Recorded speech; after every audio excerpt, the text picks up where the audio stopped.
So COVID hits, and I said, I'm not raising no money from VCs, but Ramiro was like, man, we got to raise some money. So if you don't, you know who Dawn Dixon is? Yes, my dog. So Dawn was the very first woman to raise $1 million in equity crowdfunding. Mm-hmm. She took advantage of a regulation signed into law by Barack Obama and Joe Biden called the Jobs Act. Mm-hmm.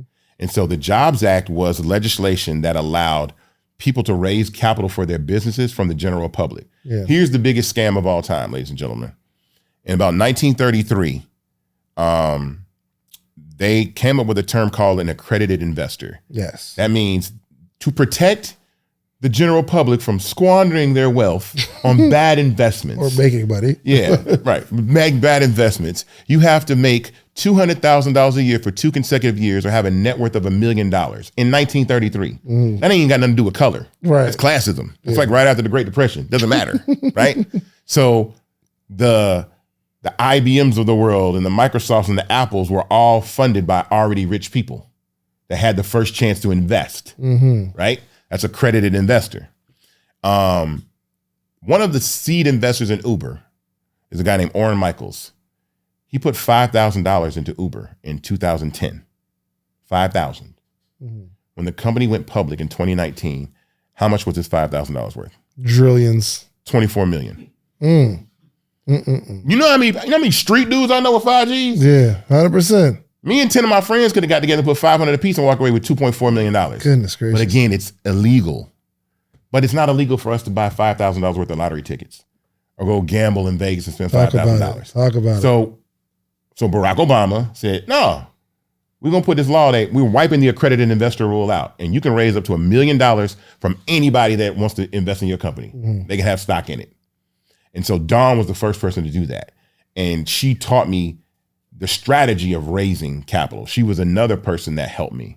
Like in all this, none of this happens without Black people teaching me and sharing information and being willing to share. It doesn't happen without Barry, Justin, Jewel, Angela Benton has a company called Streamlytics, who's the one that made the introduction to Start Engine, and Dawn, who gave me like the game, like this is the strategy, the marketing strategy that you used to raise. I credit all those people for showing me the path to get to where I can do this. And so my initial goal was to raise $1 million. We raised like $1 million in like 3 weeks. And that was pretty fast. Like I did, when I do podcasts and great shows like these, we see spikes in investment. So we raised that relatively quickly. And then the SEC changed the law that you could raise up to $5 million. So we went ahead and raised $3.4 million in our first round, about 2.2 in our second round at a $50 million valuation. Fanbase started at $20 million valuation. We raised the 3.4 there. The second round, the valuation of Fanbase was $50 million and we raised 2.2. And I just raised another 2.5 million at an $85 million valuation, and I'm not stopping.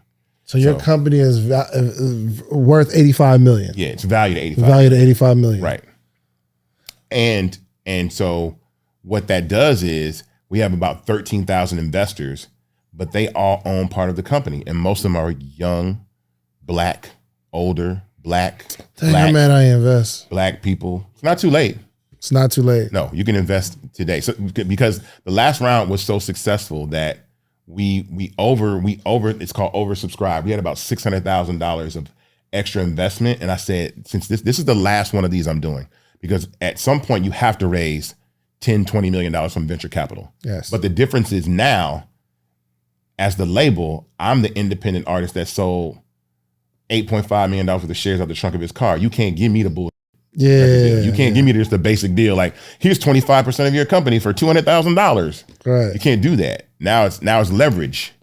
And we're proving ourselves in the space as the model that is leading, the subscription revolution in doing so. And so I said, I'm gonna leave the raise open as long as I can legally to let anybody that wants to invest in Fanbase invest. And how much, what's the minimum investment? $250 is the minimum to invest. $250? Yeah. Maximum is $5 million. No, the maximum minimum to invest is $250. The maximum you can invest is $100,000. $100,000. Okay, got you. Where do you get the valuation of your company from? So typically it kind of works like real estate and metrics. So you'll take a company like Clubhouse. They raised $10 million at a $70 million valuation. They had 2,500 users and very little technology, but they raised that money. And you have to validate that with the SEC and prove like this is why. You just can't make up an arbitrary number like my company's worth whatever and raise. They're like, nah. So you have to look at like Patreon. I'm sorry. Clubhouse, they had 2,500 users, valued their company at $70 million. And raised $10 million. And raised $10 million. Right. They raised over $300 something million now. There's another company, there's another app that built their app after our app called Fan House. And I don't even mind promoting it because the app is not good. But it was just surprising that from venture capital, they were able to raise $33 million at a $100 million valuation with hardly any traction at all. So I just said, oh, well, at the time that I raised with Fanbase for at a $20 million valuation, I mean, when I raised $1 million at $20 million, we had like 20,000 users or 10,000 users. We had proven, I had a proof of concept. Right. First thing I had to do is have a proof of concept, which means I needed to prove that people would subscribe to other people. And what made me understand that it's a younger person's mentality. First time I told one of my friends, I'm not gonna say her name, but she's like in her 30s. And I was like, hey, would you subscribe to like this person for their content? Like, I'm not subscribing to no other person. Like she said it like that. Right. This is before I decided to be a fan. You know the idea and you run about somebody to see what they think about it. You're like, I'm not doing that. So I was in the Apple store and I saw this young girl. She was probably like 18, 19 years old, Latina. I said, can I ask you a question? I said, who's your favorite artist? And I'm thinking she's gonna say somebody like Rihanna or Justin Bieber or Ariana Grande, right? And she named some like very indie, like Latino band. I said, hey, and I have to use this language, so bleep it out if you have to. But I said, hey, if would you subscribe to them for like $4.99 a month? If you could have like videos of them working on their album, behind the scenes footage, and maybe every now and then you have early access to buy tickets to one of their shows. She goes, yeah, it's only $4.99 and walks off. I was like, oh, I got to build this thing because they get it. They're not thinking about it. Like my little brother's 16 years old. He doesn't know paper money. Right. He knows what he can buy off StockX through his step card. You know what I mean? He knows Cash App. He knows that. Yeah. He doesn't know getting in a car and waiting in line. And he goes, it's on StockX. I hit the button. The money goes out. It comes to my house. That's why virtual spending, virtual currency increases virtual spending. Man. And with subscriptions, you don't it's the bite you don't feel. It's the $4.99 you never feel leave your account every month. You're not even thinking about it. That's a fact. Yo, it's so interesting. I was in the car and I have like some change in my little cup holder. And I went to the car wash, like wash out my car, and I'm like cleaning around the change, and I started thinking to myself, what am I gonna do with this? Yeah. It was like a moment for me, like cash and especially coins. Like, what am I supposed to do with these coins? Yeah. Right. So virtual spending, it's not like you have to even think about, like you can't see how much you got left. Right. You know what I mean? You so spend it. We used to have like $20. You spend it, you're like, I only got 20. You know what I mean? Okay, I'm gonna get 12 back. What else am I gonna do? You doing math in your head. Yeah. You don't do that when you spend virtually. Because you don't see it. You're not paying attention. You're like, yo, it is. I want it. Right. It's impulse. It's an impulse purchase. And those and like an impulse purchase social media platform that allows people to subscribe is limitless. Yeah. It's like it's gonna revolutionize. And I say this is going to happen. So I sound like the guy in the disaster movie that's like, winter is coming or whatever. Yeah. Like this is the future. That's kind of dope too, because you don't have to have a big following to create a subscription, because there's gonna be somebody that likes what you do. And that's our motto. Everyone has a fan base. Might be 15 people, might be 1,500 people. But it's something that you can build and scale. You have time to increase. Okay, I got 15 people. What can I do to get 30 people? You can start to build upon it and grow and scale and work at that. And again, it's a psychological barrier. Like there's so many people that are not like, I was in a room of users on Fanbase and they were like, well, what can we do to get more people over? And I was like, guys, they're not coming. there's only three types of people that are on Fanbase right now. Early investors, right? People that want to support a Black founded startup, and people that like to try new things. Everybody else ain't leaving. I don't expect them to leave. But what I do expect is the younger generation, 18, 19, 20, who will switch apps. Like these kids now change their username every day.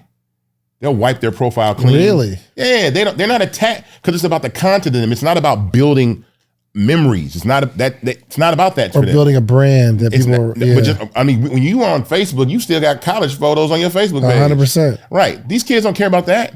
They'll wipe the page clean, change the name, delete the page, start over. It's about, they just want to see cool stuff. Yeah, you know what? I actually wanted to change my Instagram name. There was a lady, maybe you can't say this, but I was going to change my name. Because I don't like really build my t-shirt brand, Sleep is for Suckers anymore, but I'm like so afraid of like some sort of disconnect because all of my, like all the podcast has my Instagram name and people are used to it. I'm afraid. What do you think? Hold on to it. What do you want to change it to? My name. Well, I mean. Something more like my name. Yeah, I mean, what are you doing with that brand though? Do you want to do anything with it? Not really. Then just change it to your name. So much. See? Content out in the world. Hard to let go. I'm a slave, brother. Stuck. I don't expect people, but again, I don't worry about that. Like that's the thing about it. Like that's why I think he asked the question like, how do you stay grounded?